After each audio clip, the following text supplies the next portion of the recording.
Okay, we are live. Thank you so much for everyone that is joining. I know we've pushed out a bunch of emails and on Facebook and Instagram that we're doing this thing today. And so I'm so glad that you're here. If you've never been here before, we're doing a question and answer for OCD and even some BFRBs if people would like as well, some hair pulling, skin picking, things like that. And so I've got Lauren here with me. She graciously took some of her time away to help us out. And so instead of me kind of introducing you, you know yourself best. So I figure, would you mind kind of telling us who you are? Not at all. Thank you for having me on. Really excited to be here. I'm Lauren McMeekin. I'm a licensed marriage and family therapist, and I work in California, Florida, and soon to be Utah, I think, with people primarily with OCD and obsessive compulsive spectrum disorders like BFRBs, anxiety disorders, and eating disorders. And I work currently at the OCD Center of Los Angeles. And that's, I think, me in a nutshell. Mm-hmm. Awesome. That's great. I do some advocacy stuff on Instagram too, I suppose. That's also, if you want to check it out. Yeah. Oh yeah. Yeah. The things that you post on there, I read them and I'm like, that just blows my mind. I don't know. I don't know. It hits me hard. And so I can only imagine just the OCD community, how well that works for them. Oh, well, thank you. Likewise. I mean, you've got some great stuff on there too. So it's cool. Well, that's great. Well, it's one thing that a lot of people don't know is that we can only practice in the states that we're licensed in. Yep. And so getting licensed in different states sometimes can be pretty tricky. It certainly can. Yeah, it's strange. What states are you licensed in? Texas and Utah. Okay, so, there you go. Yeah. So you did the Utah process. I'm right in the midst of it. So yeah. Well, good. Well, people have already been asking some questions, and so I'm just going to pull them up here on the screen. Cool. This one is kind of one of the first ones that I saw, and a lot of people I have noticed are asking about ketamine recently, and so I saw one just a few questions down, kind of almost the same thing. They're going to get ketamine treatment soon, and they're going to document their progress. Well, that's cool. Yeah, Ashley, always new stuff. Yeah, Ashley asked, have you had any clients that try ketamine therapy along with ERP? And my experience, I've actually had people who have said they're going to, maybe you're thinking about it. I can think of one person maybe ever that has done ketamine with treatment, and I don't know exactly how well that's worked for them or not specifically, but it's definitely kind of an up and coming thing that people are trying, and I don't know all the research about it, but I don't know about you, Lauren, if you know much about this. Yeah, it's interesting. I was just having a conversation with a colleague about this the other day. All of my information about this is anecdotal and based on individual experiences. So like I said, I had this colleague talking to me about it who had a client who with OCD try ketamine treatments and did not find it to be beneficial. Of course, it's something that I think if you're consulting with your psychiatrist who knows you well, who's been working with you, and they advocate for some sort of treatment that's maybe off the beaten path a little bit, that it can certainly be something to consider and try out. And I know that I remember the last conference even, there was a whole panel on the use of psychedelics in treatment. So certainly it's part of the discussion. But I don't know too much either, to be honest. I've worked with one person very briefly who had tried it and didn't necessarily see a ton of benefit.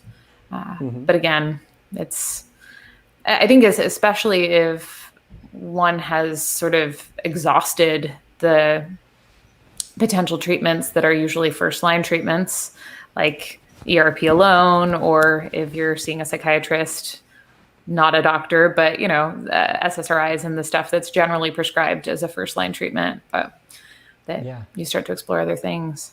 For sure. I like that you said that. And I like that Ashley said along with ERP. Yeah. Because a lot of people that I find is like, I'm going to take ketamine and I'm going to just skip the whole ERP thing. Yeah. Right. Usually Yeah. it's ERP, talk to a prescriber, a medical doctor, someone who actually knows what they're talking about, Yeah. and just get the right thing for you. And so Yeah. I know Yeah. SSRIs tend to be the thing most people take. Yep, absolutely. And it's interesting. I just heard the other day, I don't want to say too much because I didn't read the article, but there's something on IOCDF about TMS as an FDA approved treatment for OCD now. So there are some things that are sort of coming to light in terms of other ways we can support ERP, to your point, because ultimately, if you're unwilling to face the thing that causes you anxiety and learn to tolerate that anxiety, then, it's going to keep coming up. Mm-hmm. Absolutely. Oh, Yeah. Love that. All right. Got another one here. How to deal with the constant fear of developing new obsessions. It's from Joe Jiggy. I remember this First name, of all, Joe Jiggy. That's awesome. Joe Jiggy, Yeah. Thank you for your name. That's I think you've asked awesome. a question before, but man, this is a tough one because Yeah. it's almost like PTSD in a way where somebody has this obsession and they are feeling better, maybe through treatment or whatever means that they try, and all of a sudden it's like, well, I don't want to go through this again. This is going to be horrible. I hope I don't develop something new. Right. And at least what I do is I don't want hearing other people's experiences or topics or themes to be a scary thing. Because when people are like, I don't want to hear it because if I hear it, I'm going to develop it, then we're saying that, man, this has a lot of power and we don't want to give it power whatsoever. Yeah. And so kind of that constant fear of developing a new obsession for me is like, we use a lot of maybe, maybe not kind of statements. Like, I might develop something new, maybe not, we'll see. And if we want to really punch it in the gut, it's like, I sure hope I develop something new. That would be that would be amazing. A wonderful experience, just to like Bring totally it on. ruin my weekend. Kind of Dr. Reed Wilson it. Just like, I want the anxiety, bring it on. Yeah. For sure. But I tend to look at those compulsions. Like if we're doing compulsions to not develop a new obsession, that's going to be the new obsession. I mean, absolutely. Absolutely. Yeah, I think treatment-related obsessions and compulsions are particularly frustrating for people because, of course, you want to protect your recovery. The problem is that the presence of the obsession has nothing to do with whether or not you're in recovery. And so this fear of developing a new obsession misses the point. Right? The aim isn't to get rid of anxiety. It's not to get rid of the thoughts. It's to learn how to be in the presence of them without doing anything, with acceptance of the anxiety so that you can go out and live the life that you want to live. And so I think totally to your point, accepting uncertainty. Yeah, maybe I do develop a new obsession. And recognizing that ultimately it doesn't matter. I mean, you can develop all sorts of new obsessions and that's okay. You can still be in the thick of recovery with all of those obsessions in tow. Yeah, good answer. Love it. Thanks. And so when I kind of just go through these like... Yeah, let's do it. I love it. A lot of questions.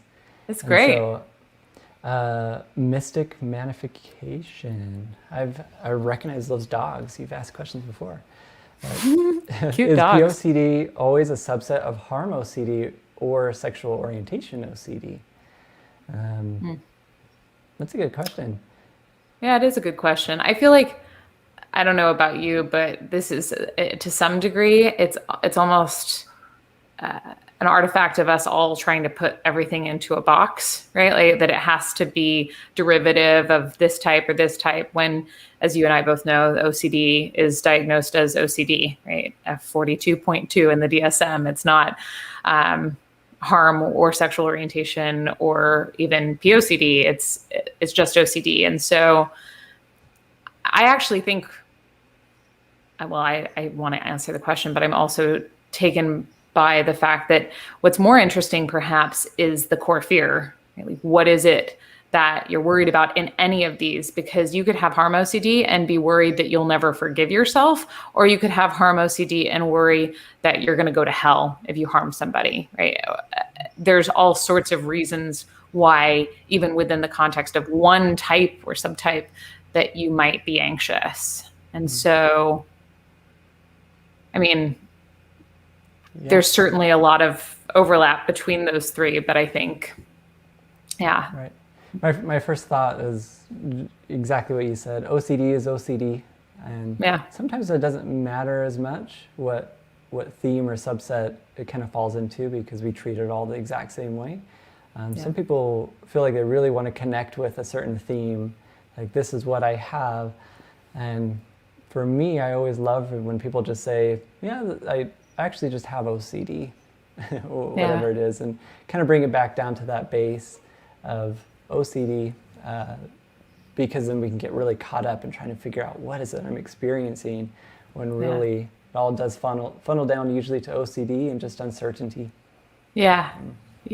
That's so well said. And I think you can just get, the subtypes can be so normalizing, which is fantastic, because people being able to see their experience in other people can be so helpful in initial stages of recovery. And at the same token, if we get too lost in trying to figure out exactly how it fits into the boxes, then we lose sight of the overarching goal, which, to your point, is just to accept uncertainty about whatever's coming up, whether that's about whether or not you're going to get new obsessions, or whether or not you're, secretly attracted to children, or you're going to, kill your family, whatever the thing is.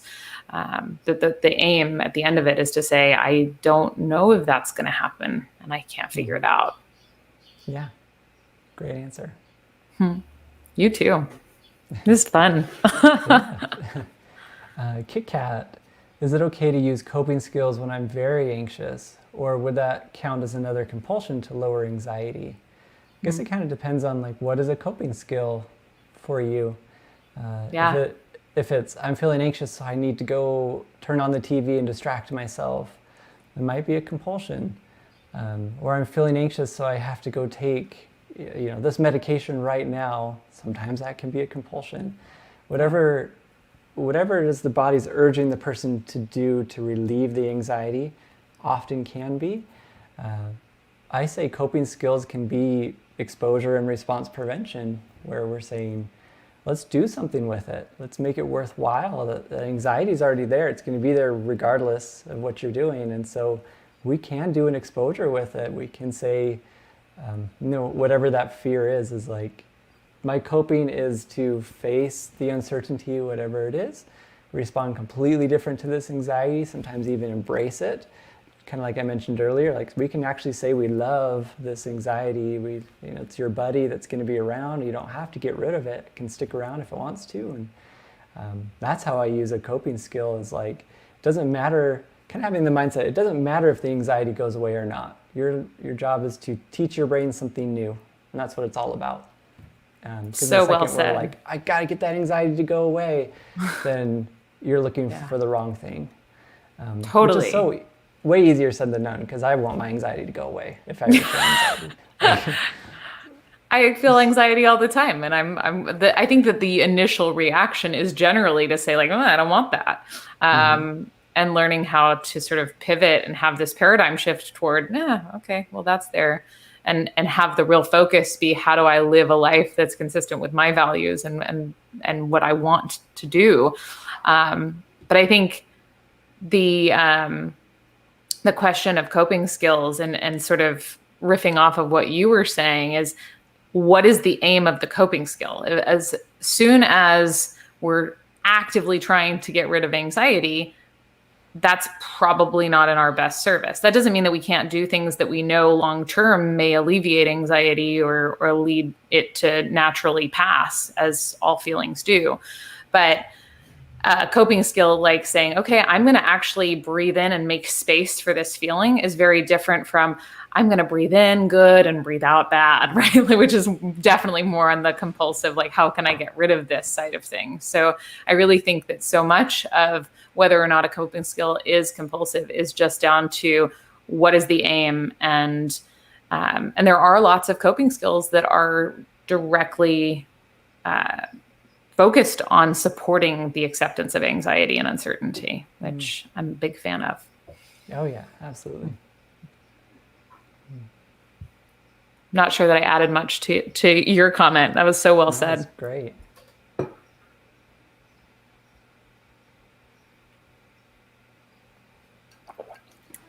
Anger.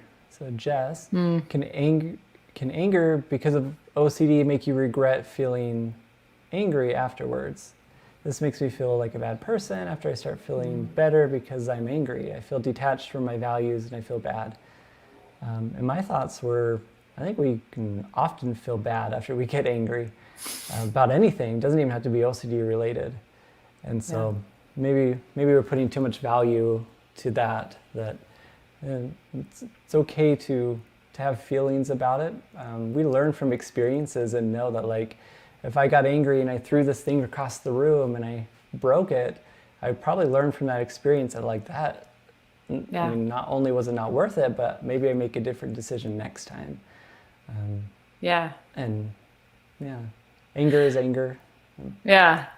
I think certainly that OCD can, the desire to avoid anxiety and to compulse can amp up anger. I see a lot of people who get angry at family members, spouses for not doing accommodations or compulsions. Kids certainly experience a fair amount of this when parents are like, no, I'm not going to check that for you. And yes, oftentimes in the aftermath of getting angry as a result of being anxious and wanting to try to alleviate that anxiety, there is regret. And I think one of the things that you were hitting on too is the importance of not turning anger and the regret about anger into an excuse for self-flagellation, because that doesn't help to prevent future angry outbursts. What helps to prevent future angry outbursts is to reflect in a very kind way, like, "Ooh, I didn't love how that went. I wish that had gone differently. How can I interact with my thoughts and my feelings next time so that I make a different choice? How can I take a moment to pause, maybe take a deep breath, walk away?" I mean, these are things that I will talk to my clients about often. But a lot of the time it turns into the self-flagellation, which then I'm a terrible person, I'm bad, I can't do anything right, which really does not help with change. I don't know. Do you see that a fair amount? Mm-hmm. Yeah. It doesn't help with anything, it seems like. And so instead we learn from the experiences, and if there's nothing to learn, then we kind of embrace it. Like, oh, cool, I'm feeling angry, made a decision I regret. That's awesome. Like, here's what I learned from it. Something that I was actually talking about last night was when kind of an opposite action, which is what we use in DBT. Like, what is an opposite action I can do when I'm angry? And that's something that we sometimes focus on. I feel like I want to throw this across the wall. I'm going to grab onto it and give it a big hug instead. Sometimes that's how we can deal with that. Are you trained in DBT? I didn't realize. I'm actually, I don't do it very often. I know some of those skills, but that's one of those that I do. It's just kind of an opposite action. No, I'm a huge fan of that element of DBT, and contrary action is also a name for it that they talk about a lot in the context of 12-step. Is like, okay, how can I see this feeling, and instead of taking action based on that, take action that's going to better serve me long term. Yeah. Awesome.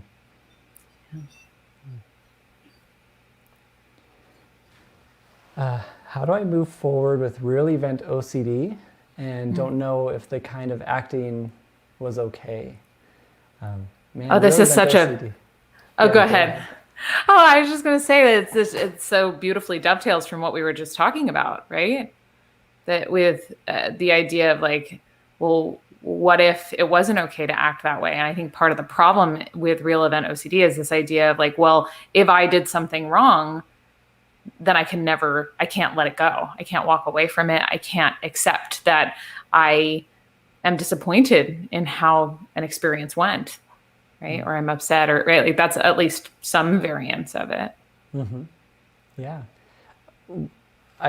People hear me say this a lot. We should get like a counter, but that maybe, maybe not statement is, and when the brain just keeps swirling around, was that okay that I acted that way? Like maybe it was, maybe it wasn't, maybe it was, maybe it wasn't, maybe not. To kind of continue answering the brain when it just won't let the person go with those past experiences. And I think past an initial sort of, like we were just talking about, like a very basic reflection of, was that consistent with my values? And, is that an action I'd like to take again in the future? But once that's done once and the thought keeps coming back, like, but what if it was wrong? It's just, I'll do maybe it was wrong. Okay, well, I've already made my decision on how I'm going to act in response to that. So I guess, we'll see. Or maybe not. Or, those are, Yeah, perfect. Peace seeker, I like this question. I mean, I like them all, but this one's good. Yeah. When am I allowed to research, give assurance, watch OCD videos, or basically try to calm myself down, if it could always end up becoming a compulsion anyway? For me, I look at motivation. Why am I motivated? What's my motivation? Am I just going on YouTube and looking up videos because I need this answer right now because I'm feeling so anxious, and if I don't get it, it's gonna ruin my weekend and I won't be able to sleep tonight? And it's like, man, that's definitely a compulsion. But if I just want to know generally, like, oh, I wonder if I can learn more about this specific topic, then it might be like, yeah, watch the video. But if you didn't, you'd actually be okay too. That's kind of what I look at, is like, you fully have choice if you're going to or not, and it's not going to ruin your day, not ruin your moment if you don't do it. And that's kind of the same with like giving reassurance, or, I see certain people post videos or different things like, if you are going through OCD right now, watch this video. And I see that and I'm like, you're wanting them to do a compulsion? Like, you're going, like, you were struggling right in this specific moment, watch my video to calm down. It's like, those aren't the videos you want to watch. I mean, they're probably, maybe they have some good information, but not when you're in that specific moment. For sure. I think a lot of things can be compulsions, but at the same time, sometimes we can just be generally curious. Absolutely. And sometimes it's totally normal to get reassurance around something. Not everything is compulsive reassurance. And I think especially when you first are introduced to recovery, it can be a very all or nothing endeavor of like, oh, well, I can never ask for reassurance about anything. And the reality is that all human beings ask for reassurance is not inherently problematic. I think when it gets repetitive, that's when we want to be mindful, because oftentimes reassurance seeking is a problem if the one time isn't enough to help you take a step back. To your point, if it feels urgent, there's nothing objectively urgent going on around you, you might want to take a step back and not take action, because just to sort of learn to tolerate that discomfort that comes with not knowing. I think I'm going to say something too here that might not be everyone's opinion, but I think that we have to also accept that we might do compulsions. And this goes back to the discussion we were having earlier about treatment-related obsessions is, maybe this does become a compulsion, because I can't tell you how many people will say, like, well, I don't know if this behavior is a compulsion. What if it is? And what if I make it worse? It's like, we have to accept uncertainty, right? This is how the tricky beast of OCD works. So, you take a risk. For sure. And I always say, if you do a compulsion, then you do. Like, exactly. Just how it is. We learn from experiences, and we can't be perfect. And so try the best we can, but at the same time, sometimes we just do, and then we're like, oh, I guess that was a compulsion. Yeah. Like, people learn after the fact. Yeah. And from an ACT perspective too, I was going to say that thinking of things as helpful versus unhelpful rather than compulsive versus not. Like, does this get me closer to the kind of life that I want to lead? Does this get me toward my values? So, and that can help, like you were saying, if it's like, oh, do I watch this video? Well, is this really consistent with, what's going to support me, or is it going to potentially reinforce this idea that there's something wrong that needs to be fixed? And still, to your point, we got to accept that we don't know which actions in advance are necessarily going to lead us down rabbit holes, but that's one way to look at it too. Mm-hmm. Awesome. Krista, I've never seen a name spelled that way, but that's awesome. I think it's Krista. Krissa? Krissa. What to do when you feel guilty about having real event OCD, but like extremely guilty? Man, guilt is like, I treat it as a false signal, just like anxiety. That for me specifically, like, we don't need guilt very much in our life, and guilt is designed to be learned from. And so when guilt continues and continues and continues, when it's something that's happened in the past, it's like, what else do I have to learn from this experience? We often, for me, I embrace it just like everything else. Like, I love this guilt, and it's amazing. I'm not going to do anything to get rid of it. It can stick around if it wants to. But I'm not putting any value to this feeling. Just because I have it doesn't mean it actually means something. I kind of think of emotional reasoning. Is that what the thinking area is? The cognitive distortion, Yeah, just because I have a thought and just because I have a feeling doesn't mean that they're connected. Right. We can have independent feelings and they can just be false. The brain's like, you need to feel this and let me warn you. And we have to respond completely different to it. Like, cool. Yeah. Look at this feeling. That's awesome. I love it. Totally. That's how I do it. Absolutely. And it's interesting because it kind of goes back to what we were talking about earlier with even anger or sadness or all of these different feelings that we have this tendency to, and it's sort of prolific in our culture, to take feelings as signals inherently in and of themselves.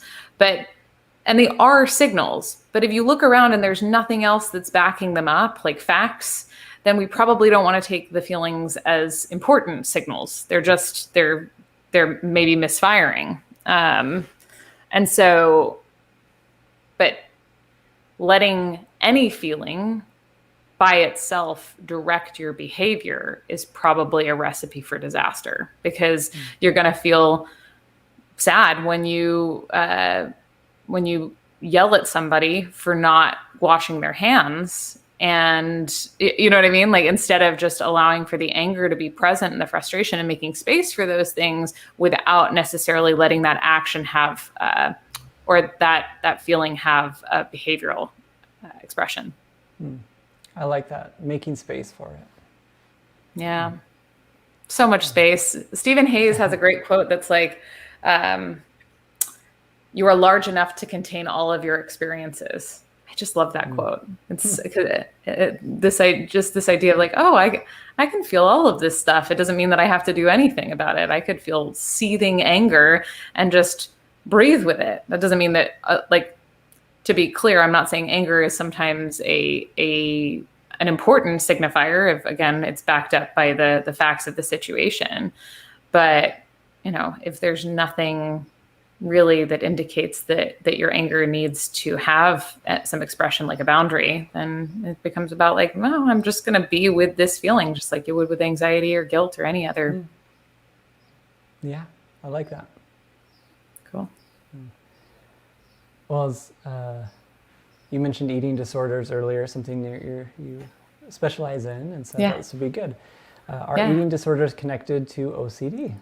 And I thought I'd just have you answer that. Yeah, it's interesting. I was just reading something yesterday. I don't remember where it was, though, that was talking about the sort of through line between anxiety disorders and eating disorders.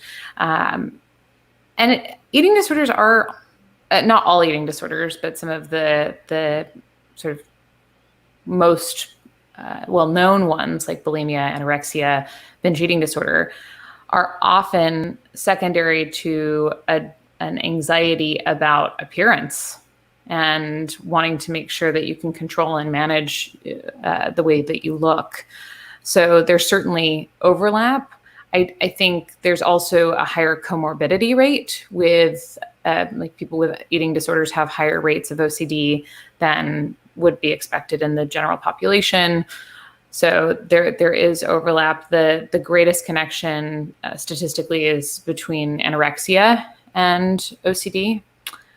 But there's a lot of obsessive compulsive behaviors in, let's like take anorexia, for example, where people are anxious about their appearance and about weight gain and are restricting, right? That's compulsive avoidance of foods. And so part of the treatment involves exposure and ritual prevention, essentially, where we expose people to foods and prevent them from doing any sort of compensatory behaviors like ritualistic exercise or vomiting, which of course those things are more stereotypically connected to bulimia, but they do actually occur in anorexia as well. There's the restrictive subtype and the binge purge subtype.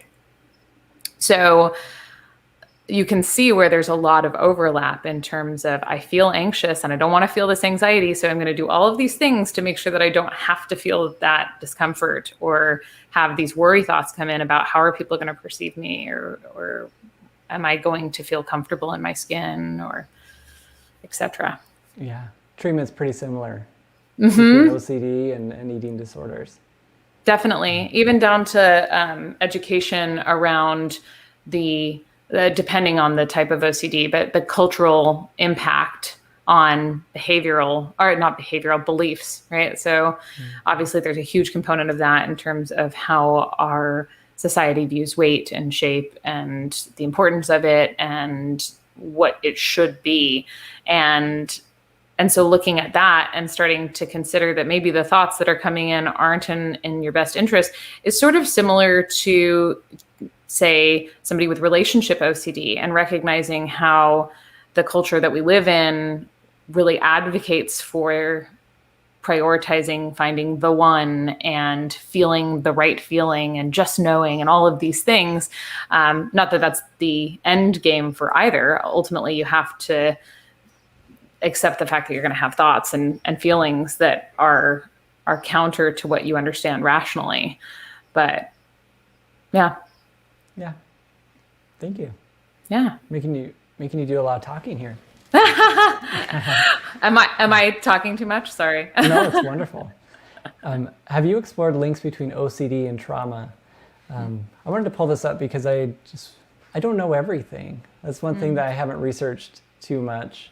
One thing I do know is that I do see many individuals who kind of try to link that in some way or another.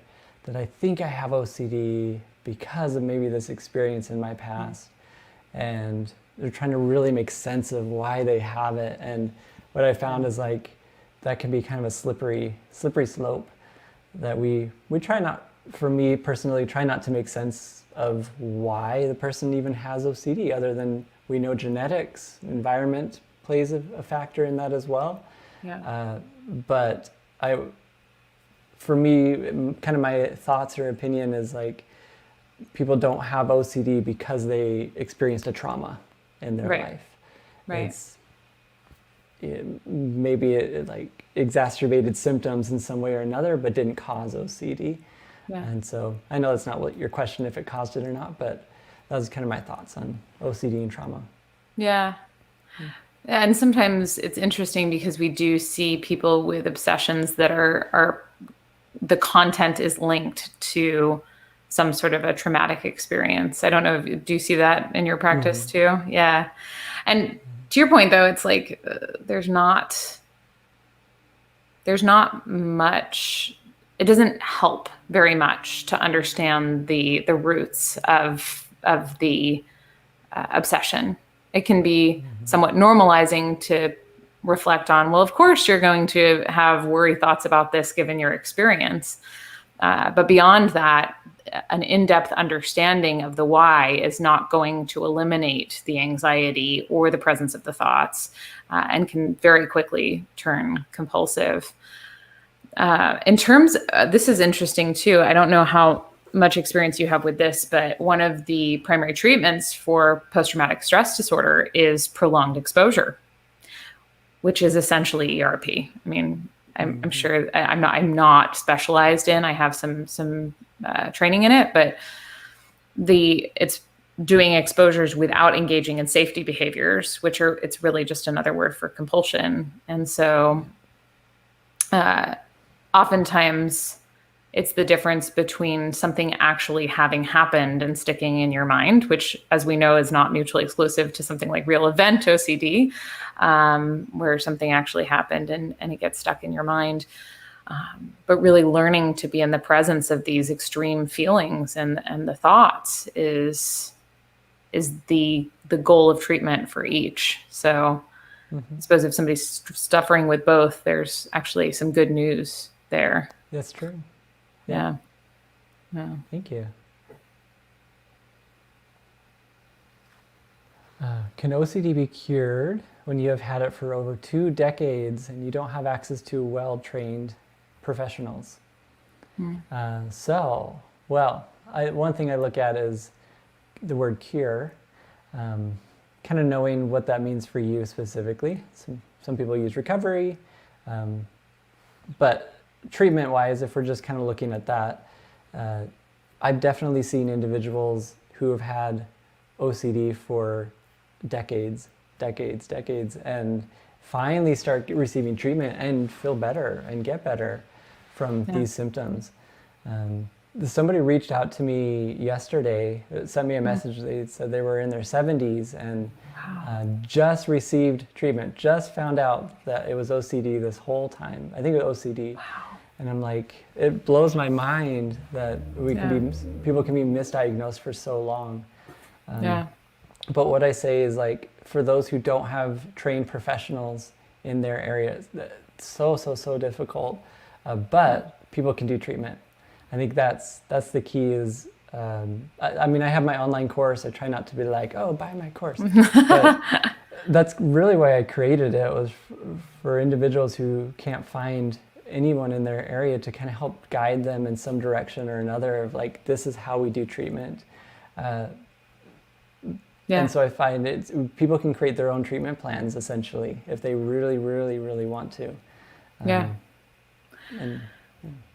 It's so cool that you have that resource for people. And there are also so many great books and even all the videos and the Instagram world with all the posting about how to support your own treatment. It's certainly possible to develop and create your own recovery plan.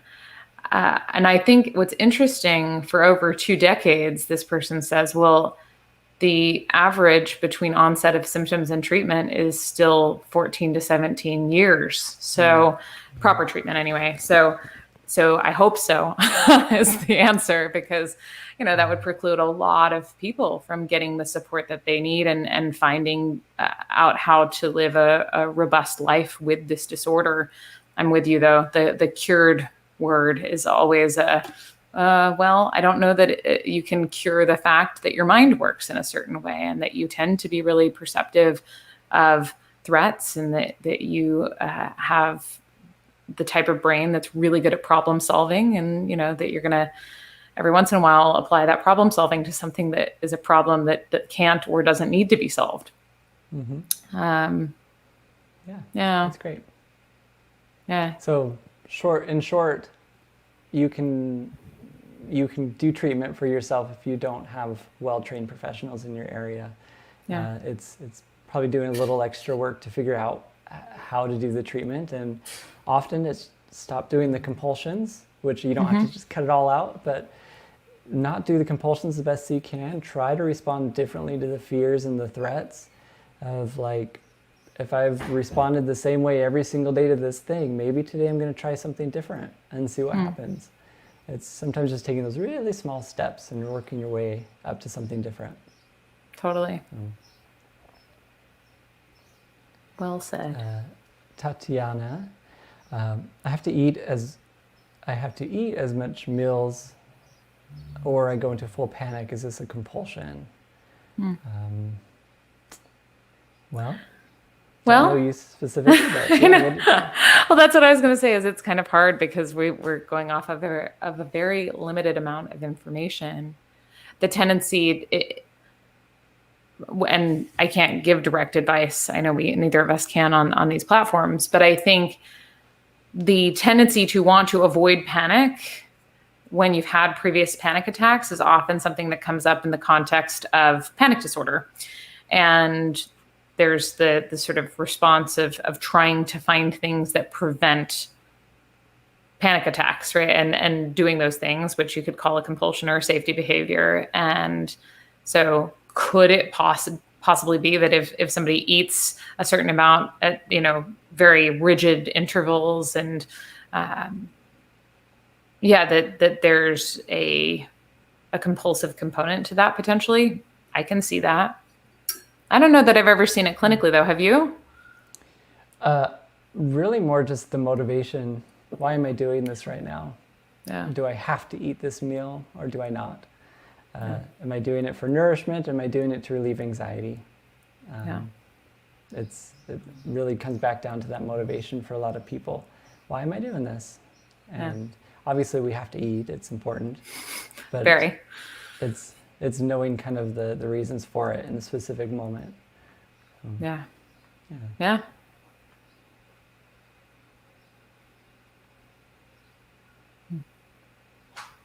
Right. I'm a trans man who has, I always say Tourettic OCD when I see TOCD, but it's I think it's transgender OCD. Yeah. And sometimes my doubt feels so real and having panic attacks. Any advice on handling OCD panic attacks? I thought we'd just kind of talk about that. Panic attacks for me, we kind of treat the same as anything else. Someone might ask, how do I stop a panic attack? And usually the answer is like, you don't stop a panic attack. You just let it be. Ride the wave. Allow those emotions, those feelings, sensations to just go all the way back to shore without you trying to control it whatsoever. Yeah. And I've had many people kind of sit in a chair while they're having a panic attack or stand or wherever they were and really just kind of enjoy it, which sounds so strange. They're like, how can I enjoy this feeling right now? Like my heart's beating so fast and my head feels all foggy and I feel like whatever. Then just like, cool, look at my fingers are going numb. That's awesome. Or just taking that value away from it the best that you can. And often I have people plan ahead. I mean, I can't tell you specifically what to do, but have people plan ahead. Like next time I have a panic attack, here's how I'm responding to it. And it's not to get the feelings to go away. It's not to get the anxiety or panic or shortness of breath. Often some individuals might do interoceptive exposures. Is that the right word? Yep. It's like if I feel like I can't breathe, then I'm actually going to pull out a straw and start breathing through a straw, which is like, that's the complete opposite of what you'd want to do, right?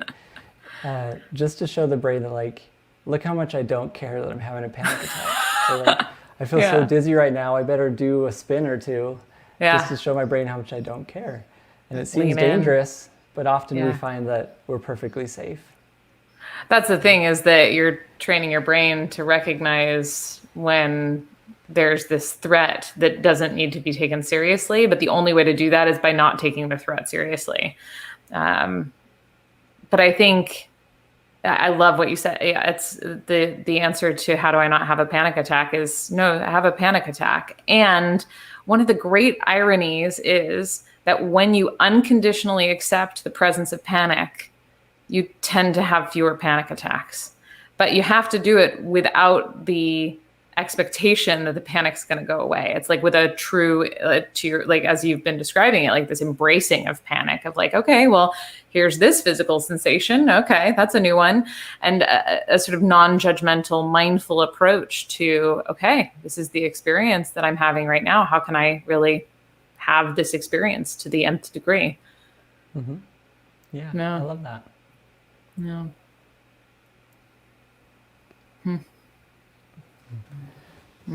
Just moving on to Lauren here. I'm afraid of depression or low mood with suicidal OCD. Is this common? Man, I would be worried. Like naturally, if I was worried of taking my own life, for example, I'd be worried about depression and low mood. So I would assume that would be pretty common for individuals to, because we naturally check, how am I feeling? How am I doing? Am I feeling depressed? If I have a low mood, it must mean something. If I feel depressed, it must mean something. Yeah. And so just like anything else, the body is going to check for symptoms and say, oh, you're getting closer.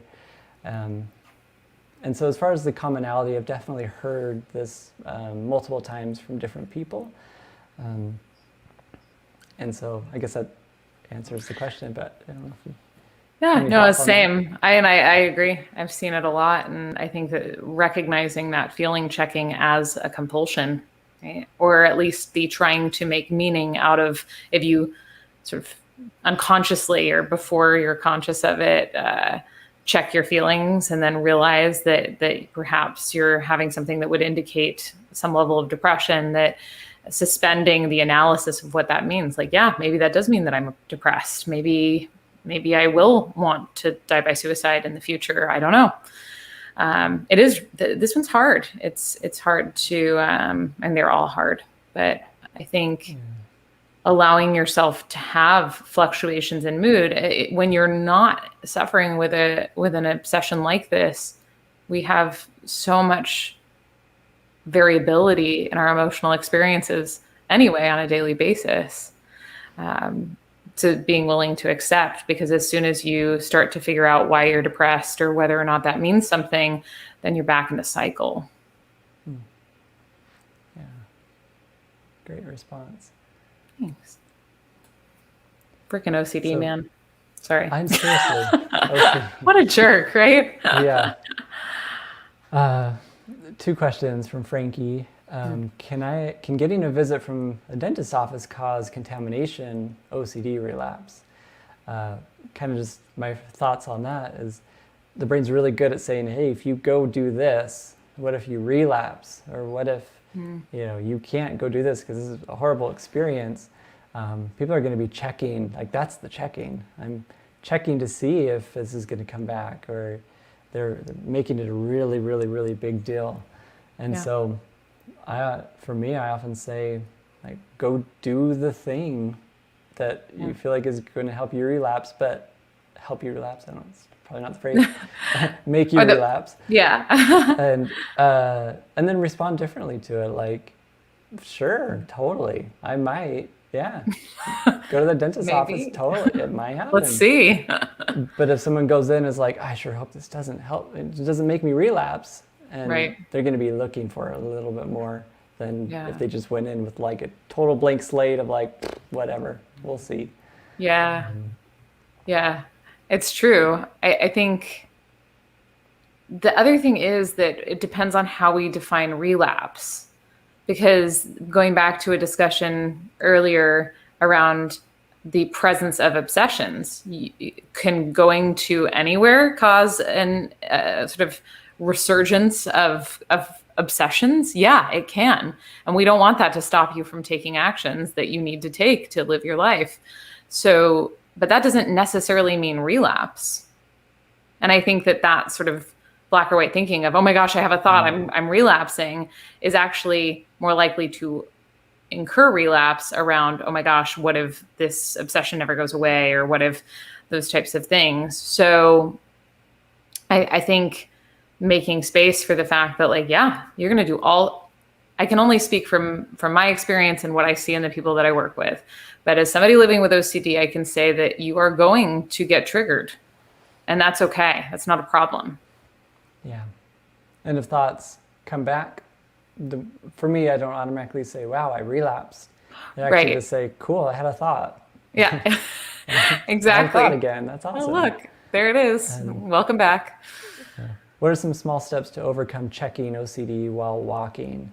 I can't tell you specifically, but most people, it's kind of like, look up.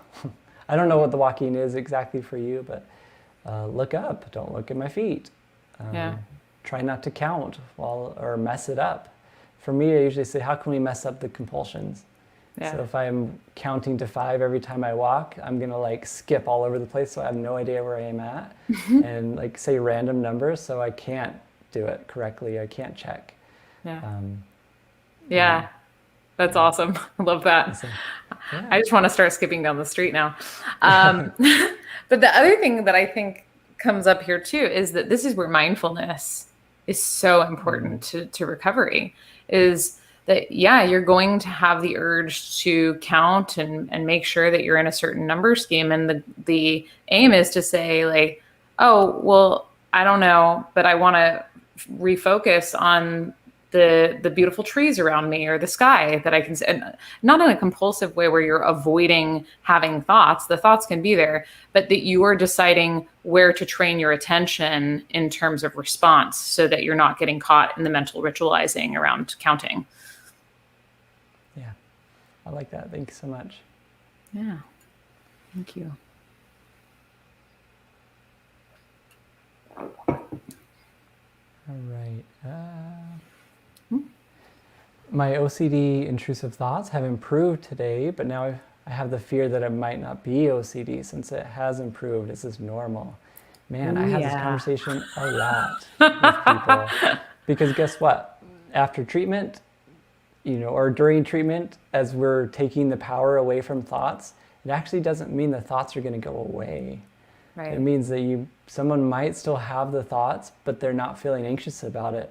I think that's where the brain likes to come in, or OCD comes in, is like, wait, if you're not anxious about this, that must mean something pretty major. It must mean you actually like it, or it must mean that you accept these thoughts, and man, you shouldn't accept these thoughts. And so definitely normal experience to have that, and to have good expectations of like, what does treatment actually look like? When I'm doing better, I expect to have these thoughts, but we continue to respond differently to them every single time they come up.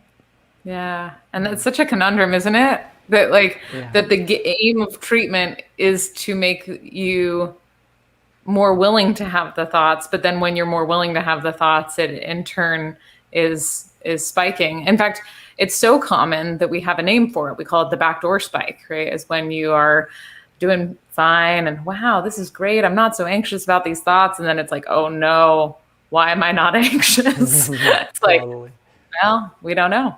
We don't know. Yeah. Maybe it's recovery. Yeah. We'll probably do maybe like 2 more questions, if that's all right. Yeah, absolutely. Okay. I always feel so bad because there's so many questions and I want to answer all of them. Yeah, totally. I would love for people to literally copy your question, put it in the comments after this video, or now if you can, and I can go in and try to answer as many as I can. Totally. And you can too. I don't want to. I was going to say, but... well, I appreciate that. But I'm always looking for things to inspire new content too. So if anyone has any things that they're like, oh, I'd love to hear more of this explored by somebody, you can also direct message me on Instagram, and I'm happy to try to incorporate that into some of my posts. I try to post daily, but it's it's awesome. Yeah.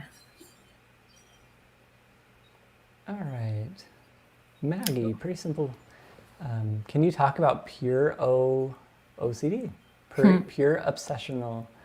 I know I've talked about this before. I don't know if you have any thoughts. Well, I'd love to hear yours. I'm sure I have plenty, but. Well, I created a video that was, I think it was titled, Does Pure O Exist? I think is what it was. And kind of got a little bit of backlash on it. I never said it didn't or it did. My thoughts on it were, so pure O, if I've got this right, people don't feel like they have compulsions. And what I've seen is that I've never met somebody that I've ever done treatment with that doesn't have a compulsion, ever. And so for me, I don't really use that term specifically, but I do know a lot of individuals in the community really resonate with it. That I feel like I'm part of this community, that I have pure O and I'm going to use it because I feel connected with others. And so I say, each person kind of do your own thing, whatever you feel like is comfortable. But when I hear pure O, I think of kind of hopeless as a feeling I get in my brain. It's like hopeless because if I don't do compulsions, how am I ever going to get better? How will I ever figure this out?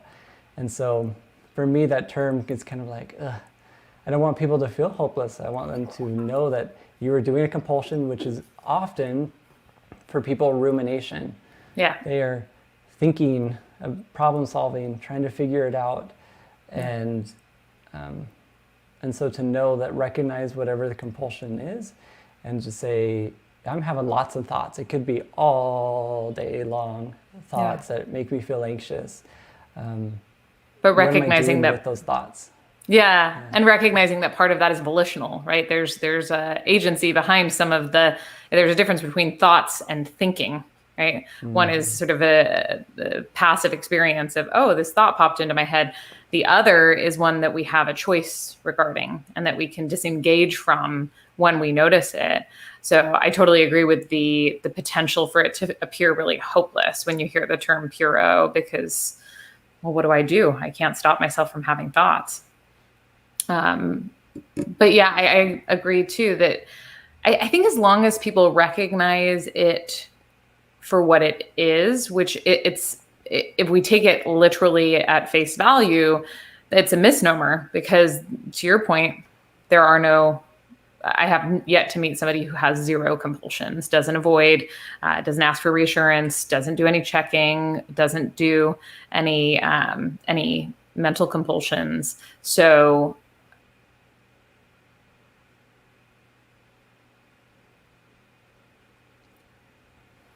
I don't know if you're frozen. I don't know if you can still hear me, but well, hopefully you come back. So pure O, the short term is, people don't feel like they have compulsions. And one thing I always urge people to do is try to figure out what that is. What is the thing that I'm doing to either try to relieve that anxiety or figure it out? And so I was going to do one more question here, and we'll see if Lauren comes back. Let's see here. Oh, I had one that I was looking at.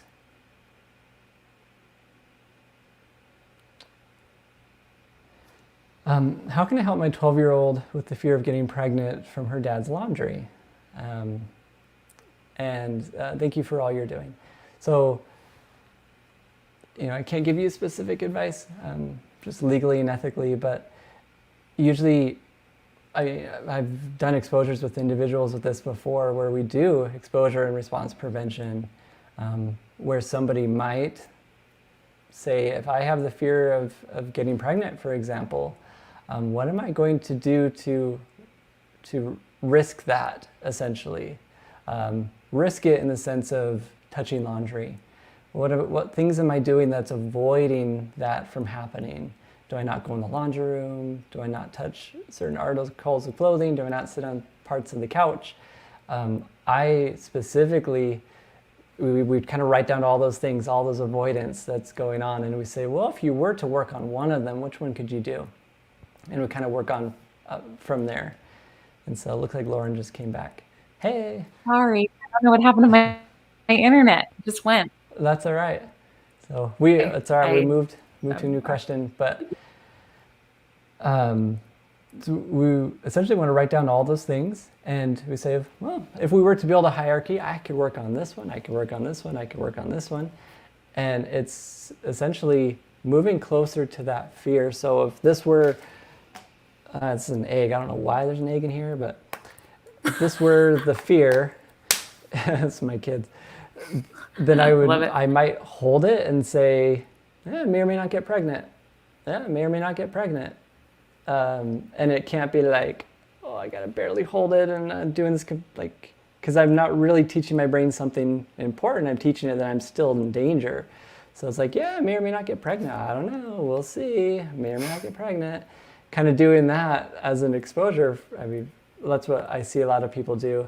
And just paying attention to the compulsions. So what compulsions am I doing to make sure I don't get pregnant by this? So then I better hold on to it tighter, or maybe I put it up to my face, or whatever the fear is. And the idea is, how can I teach my brain something new about this specific thing? And then we repeat it, and then we repeat it, and we repeat it over and over and over, until all of a sudden the brain's like, you don't care about this. Why don't you care about this anymore? And it's like, cool, well, let's go pick one of those other items on the list. So I'm gonna go sit on that part of the couch now and like rub my body into it and like totally getting pregnant right now. Maybe not. Whatever phrases the person's using, that's essentially it. Like, how can I move closer to the threat and not do the compulsions and respond completely different than I normally am used to? When it comes to kids, incentives work really well, because why would they want to do it? Like, why would I want to feel anxious? It makes no sense. I could just not touch this thing right here and it's great. And so a lot of times they need some of that motivation to get going. Is if you can do this exposure and we can get through it and do it over and over and over again, you get a sticker or a stamp or something that is going to motivate them towards something great, something that they want. And just to make it useful for them. And so, yeah, I know you jumped in right at the last second here, but. No, I loved what you said. I don't know that I have anything to. The only thing I will add is that sometimes the anxiety doesn't go down as a result of the exposures, right? Like sometimes it, doesn't happen, and that's okay. That doesn't mean that you're, not getting better. It's really the reduction of anxiety is a side effect of effective treatment, not the aim or necessarily the end game of all treatment. I love that you said that. I kind of a spoiler. My next video coming out is on habituation versus inhibitory learning. Inhibitory learning. Awesome. And so habituation, we're doing exposures to get that anxiety to go down. Inhibitory learning is, what can I teach my brain? And so we don't care if that anxiety goes down or not. And sometimes that's, for me, the best method, because we focus on that anxiety so much, and we just need to live life. And it might happen, it might not. Yeah. So yeah. That's so cool. I can't wait to see your video. Yeah. Yes. I know we're, kind of at the end of this thing, but where can we find you, or what things do you want us to know about you before we end? Yeah, well, I have an Instagram page at The Obsessive Mind, and I have a website of the same name, which is www.obsessivemind.com. And in terms of other things, I've got a project with Kelly Frankie that I do on a semi-regular basis, where we talk about different subtypes of OCD called Purely OCD. And I'm also part of an initiative through OCD Game Changers talking about OCD and addiction and the sort of convergence of the two. And we have another event next Monday. So I'll be talking about that and posting, I'm sure, to the Obsessive Mind. But yeah, it was so nice to be on here. Thank you so much for having me. Yeah, thank you so much. And as always, I have my online course as well that I always say, this is something that I just released my BFRB, which is hair pulling and skin picking disorder. So it's kind of the same route, like step by step, learning about yourself, how to do treatment for OCD or BFRBs, and then what to do with it, how to maintain progress. It's something that's the link you can go to if you're interested. It's also in the description as well.